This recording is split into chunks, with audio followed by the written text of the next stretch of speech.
Unhappily, every time that you and I speak, Kim, it's always about troubling news. Do you remember before the Kenyans sent a recon team to Port-au-Prince, they said that their mission would be to guard and protect government buildings and institutions.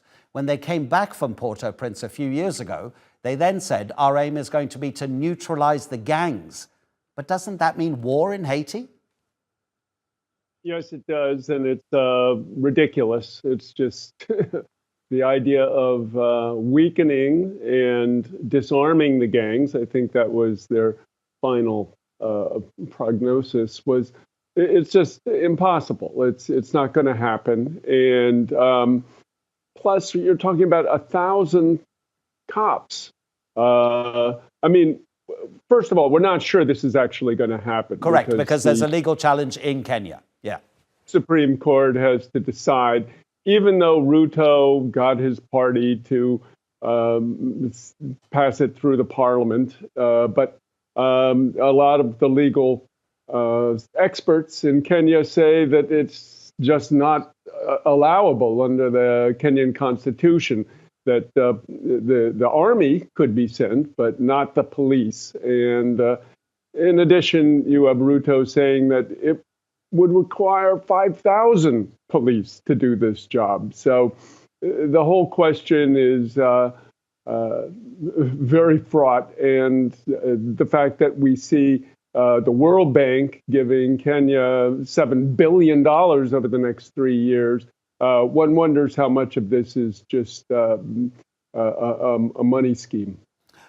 Haven't some of the gang leaders already warned the Kenyans, who will be in charge of an international force, which will also include some other regional police units? But haven't the gang leaders already said, as soon as you arrive, we're going to kill you? I mean, how well armed are these gangs? Well, the gangs are very well armed. And first, I just want to clarify about the gangs. In the media, they often just put all armed groups which are in Haiti as gangs. But there are criminal gangs, and there are the groups fighting the gangs who are trying to keep the gangs out of their neighborhoods.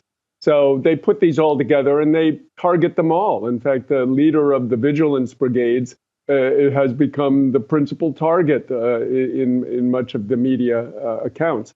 So this is a situation, and not only that, you have a guy who just got back, Guy Philippe, who was pretty much working with the U.S. to overthrow Aristide back in 2004. And he's opposed to the Kenyans coming in. So there's really very few Haitians who are really rooting for the Kenyans to come into Haiti.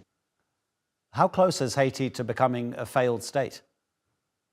Well, that's something used very liberally these days. I mean, look at the U.S. Is that a failed state given its dysfunction? I mean, Haiti, you go into the countryside, you go into the back country of Haiti, things are functioning pretty much as they have for the past 200 years. Yes, the government has been completely debilitated by these repeated U.S.-backed interventions into Haiti, and the Kenyans coming would just increase that debilitation. The central government has no authority. The political class has no credibility. So, yes, the increased number of foreign military interventions and following caretaker governments has greatly reduced the Haitians' capacity to govern themselves.